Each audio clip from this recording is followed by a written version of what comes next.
Bienvenue dans cette nouvelle vidéo où on va voir ensemble 5 plateformes pour trouver un traducteur de contenu. On va voir 3 plateformes plutôt généralistes et 2 plateformes plutôt spécialisées dans la traduction de contenu. On verra que c'est pas forcément mieux d'aller sur une plateforme spécialisée qu'une plateforme généraliste, mais ça on en parlera juste après. Mais juste avant, je voudrais répondre à la question suivante. Pourquoi passer par une plateforme et non pas par LinkedIn simplement, puisqu'aujourd'hui sur LinkedIn on trouve de très bons talents? Eh bien tout simplement pour la sécurité. En effet, sur LinkedIn, vous pouvez tomber sur quelqu'un de très professionnel, vous pouvez tomber sur un traducteur expérimenté qui va très bien travailler pour un tarif très bon, etc. Mais le problème, c'est que vous n'êtes pas sûr. C'est-à-dire que vous arrivez sur LinkedIn, vous avez une chance sur deux de vous faire arnaquer. Et d'ailleurs, si vous allez sur des plateformes d'entrepreneurs, vous verrez que tous les jours, il y a des messages de gens qui disent, voilà, j'ai fait appel à quelqu'un, j'ai fait appel à une agence, j'ai fait appel à un freelance sur LinkedIn et je me suis fait avoir, la personne n'a jamais fait la mission, il a pris l'argent ou il a pris la compte et il est parti.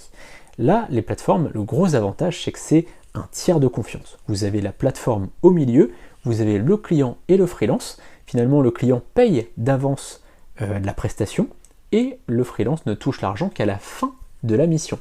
Donc ça le sécurise, il est sûr de toucher l'argent de sa prestation, mais s'il ne fait pas la prestation, eh bien l'argent est rendu au client. Donc vous voyez que ça sécurise tout le monde. Voilà, c'était un petit point quand même sur lequel je voulais revenir, c'est quand même important d'en parler puisque peu de gens en parlent de l'importance des plateformes de freelance. On en parle souvent côté freelance, pourquoi s'inscrire sur des plateformes freelance, mais du côté client, on n'en parle pas assez et donc je voulais vous parler de ça et on va voir maintenant les 5 plateformes.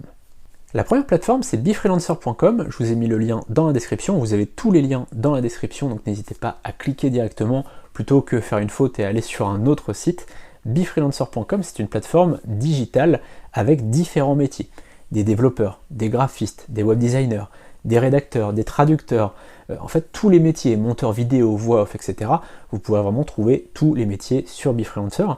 Et sur cette plateforme, on a vraiment un tri qui est fait au niveau des profils déjà au départ. Si une personne s'inscrit et qu'elle écrit n'importe quoi sur son profil, elle est directement bannie du site.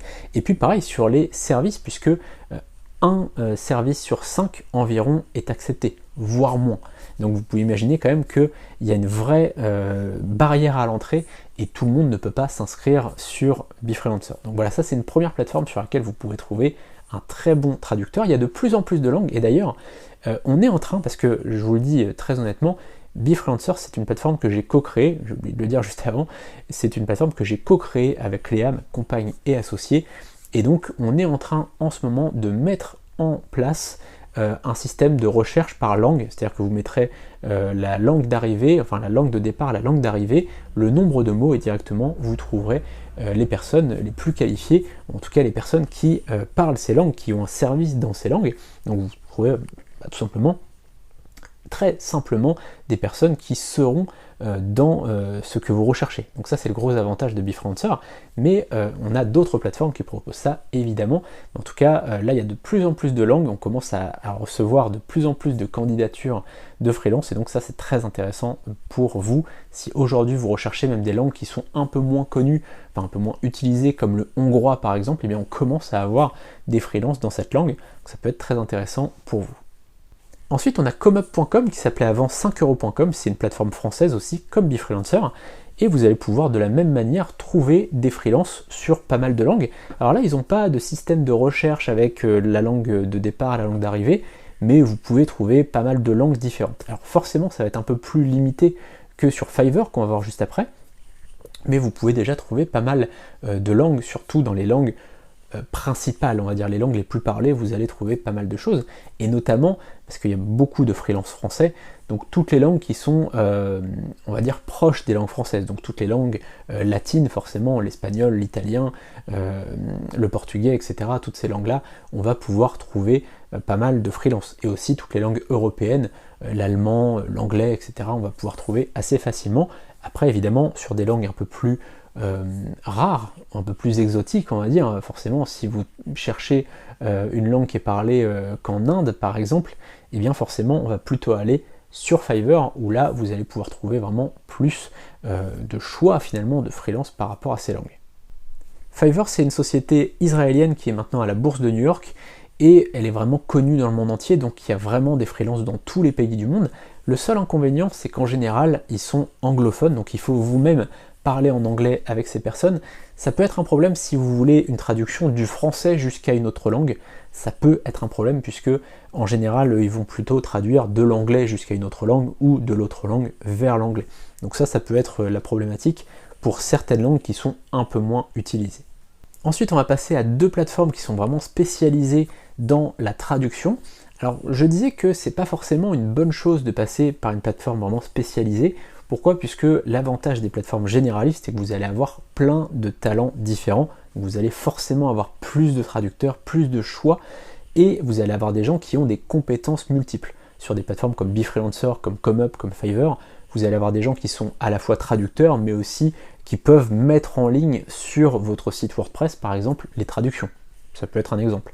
Ou alors qui vont avoir des compétences un peu annexes, un peu plus larges, comme de la rédaction, qui vont être capables finalement de revoir un article, de corriger certaines choses si des petites choses sont mal formulées dans leur langue, qui vont donc aller au-delà que la simple traduction, ce qui est souvent le cas malheureusement dans les plateformes de traduction où ils vont faire juste de la traduction et pas aller un peu plus finalement sur d'autres métiers entre guillemets comme de la rédaction, comme de la mise en ligne, ces choses-là.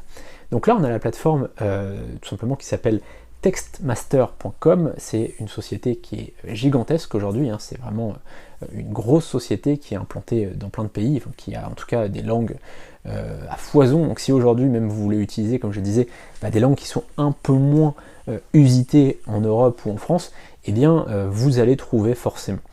Il faut savoir que sur Textmaster, eh bien, vous allez avoir beaucoup aujourd'hui de traductions avec des IA. C'est-à-dire qu'ils disent clairement sur leur site, c'est pas du tout un mensonge ou quoi que ce soit, ils le disent clairement sur leur site qu'ils utilisent des IA, donc ça peut être pour gagner du temps, ça peut faire baisser les coûts, mais ça peut aussi faire baisser la qualité des traductions. Donc il faut faire attention quand même à bien avoir un contenu de qualité, n'hésitez pas à le faire relire.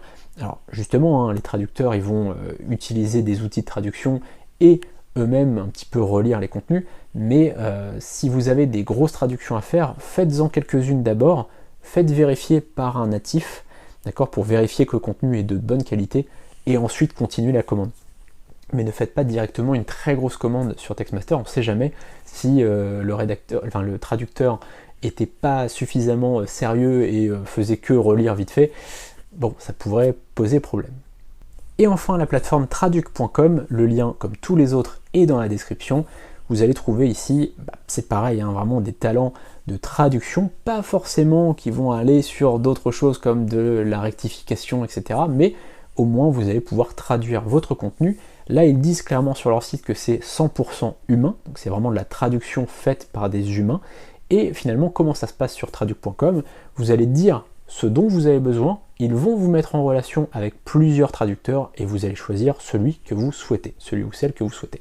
Donc c'est pas mal, ça permet de ne pas choisir soi-même, d'être un peu aiguillé sur les personnes qui sont les mieux par rapport à ce que vous recherchez. Donc ça peut être bien si aujourd'hui vous voulez vraiment être accompagné. Si vous voulez être plus libre, évidemment, il vaut mieux aller sur Befreelancer ou sur ComeUp pour vraiment vous-même choisir des profils qui sont adaptés. Mais si vous voulez vraiment être accompagné et être tenu par la main, traduc.com ça peut être bien aussi. Voilà, c'est la fin de cette vidéo, n'hésitez pas à vous abonner juste en dessous et à poser vos questions sur tous vos projets, que ce soit un projet de création de site web, de création de logo, de rédaction de contenu, de traduction de contenu, posez toutes vos questions dans les commentaires, j'y répondrai avec grand plaisir, à la fois dans les commentaires mais aussi en vidéo. Plus j'ai de questions, mieux c'est évidemment, puisque ça va développer la chaîne, et puis ça me permet vraiment de trouver des idées de contenu qui vont vraiment vous aider à développer votre entreprise, à développer votre association, à développer votre projet. A très bientôt pour une prochaine vidéo. Salut!